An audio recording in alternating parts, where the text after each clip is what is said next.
आज की तारीख में दुनिया की दो सबसे बड़ी ताकतें अमेरिका और चीन एक दूसरे के आमने सामने खड़ी हैं। और जानते हैं इस पूरे तनाव के सेंटर में कौन है? एक छोटा सा द्वीप, ताइवान। तो आइए आज इसी गुत्थी को सुलझाने की कोशिश करते हैं। सवाल तो यही है कि आखिर ये एक छोटा सा द्वीप इतना जरूरी कैसे हो गया कि दुनिया की बड़ी बड़ी शक्तियां इसके लिए टकराने को तैयार हैं। और जो सबसे बड़ा डर सबको सता रहा है, क्या इसकी वजह से दुनिया एक बहुत बड़े युद्ध की तरफ बढ़ रही है?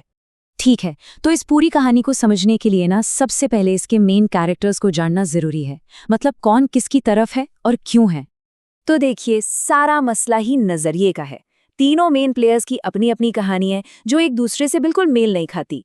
चीन कहता है कि ताइवान उसका अलग हुआ प्रांत है, मतलब एक ऐसा हिस्सा जो भटक गया है और उसे वापस घर लाना है। वहीं ताइवान कहता है नहीं, हम एक आजाद और डेमोक्रेटिक देश हैं। और फिर आता है अमेरिका, जो ताइवान को एक बहुत जरूरी पार्टनर मानता है और उसे मिलिट्री सपोर्ट भी देता है। और बस यहीं से मामला बहुत सीरियस हो जाता है।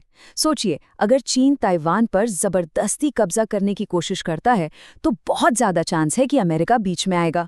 और अगर ऐसा हुआ तो ये लड़ाई सिर्फ एक इलाके तक सीमित नहीं रहेगी, बल्कि एक ऐसा ग्लोबल संकट बन जाएगी जिसका असर पूरी दुनिया पर पड़ेगा। अच्छा, चलिए थोड़ा और गहराई में चलते हैं और समझते हैं कि ये झगड़ा आखिर शुरू कहाँ से हुआ। ताइवान पर दावे को लेकर ये लड़ाई इतनी गहरी क्यों है? चीन जो शब्द इस्तेमाल करता है, ब्रेक अवे प्रोविंस या अलग हुआ प्रांत, उससे उसकी पूरी सोच साफ हो जाती है। मतलब उनकी नज़र में ताइवान कोई अलग देश है ही नहीं, बल्कि चीन का ही एक अंग है जिसे हर हाल में वापस पाना है।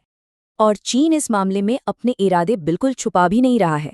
वो साफ साफ कहते हैं कि उनका मकसद ताइवान को अपने कंट्रोल में लाना है, चाहे इसके लिए शांति से बात करनी पड़े या फिर फौज का इस्तेमाल करना पड़े। ये लाइन ही अपने आप में इस सिचुएशन की गंभीरता बता देती है। लेकिन रुकिए, कहानी में सिर्फ पॉलिटिक्स और इतिहास नहीं है। एक और बहुत बड़ा एंगल है जो ताइवान को आज की तारीख में सुपर इम्पोर्टेंट बनाता है, और वो है टेक्नोलॉजी। ताइवान के पास एक ऐसी हिडन पावर है जिस पर हम सब निर्भर हैं। जरा इन आंकड़ों पर नजर डालिए, ये सचमुच हैरान करने वाला है। ये छोटा सा द्वीप अकेले ही दुनिया के 60% सेमीकंडक्टर्स बनाता है। ये वो गोल्डन चिप है जिसके बिना आज की डिजिटल दुनिया एक कदम नहीं चल सकती, और इस पर ताइवान का कंट्रोल जबरदस्त है। और ये मत समझिए कि ये चिप्स कोई बहुत टेक्निकल चीज है। ये हमारी और आपकी रोज की जिंदगी का हिस्सा है। हमारे स्मार्टफोन, लैपटॉप, गाड़ियां, यहाँ तक कि एडवांस मिलिट्री सिस्टम्स, सब कुछ इन्हीं ताइवानी चिप्स पर चलता है। तो मतलब साफ है, जिसके हाथ में ताइवान, उसके हाथ में दुनिया की पूरी टेक्नोलॉजी सप्लाई चेन की चाबी। और यही वो वजह है कि ये द्वीप चीन और अमेरिका दोनों के लिए इतना ज्यादा कीमती बन गया है। अब जब इतना कुछ दांव पर लगा हो तो जाहिर है मिलिट्री हलचल भी बढ़ेगी। और हाल के सालों में यही हुआ है, जिससे ये क्षेत्रीय तनाव एक ग्लोबल संकट में बदलने का खतरा पैदा हो गया है। पिछले कुछ सालों में चीन ने ताइवान के आसपास अपनी मिलिट्री एक्सरसाइज बहुत बढ़ा दी हैं। उनके फाइटर जेट्स और नेवी के जहाज अक्सर उस इलाके में घुसते रहते हैं। जवाब में अमेरिका भी वहां अपनी फौजी मौजूदगी बढ़ा रहा है। नतीजा, वो इलाका एक हाई टेंशन जोन बन गया है, जहां एक छोटी सी चिंगारी भी एक बड़ी आग लगा सकती है। अब सोचिए, अगर यहाँ जंग छिड़ती है तो क्या होगा? इसका असर एक डोमिनो इफेक्ट की तरह पूरी दुनिया पर पड़ेगा। सबसे पहले ग्लोबल सप्लाई चेन टूट जाएगी, फिर इलेक्ट्रॉनिक्स और गाड़ियों जैसी चीज़ों के दाम आसमान छूने लगेंगे, और आखिर में पूरी दुनिया की इकोनॉमी बुरी तरह से हिल जाएगी। पर एक बात और समझनी होगी, आज की लड़ाई सिर्फ तोप और गोलों से नहीं लड़ी जाती।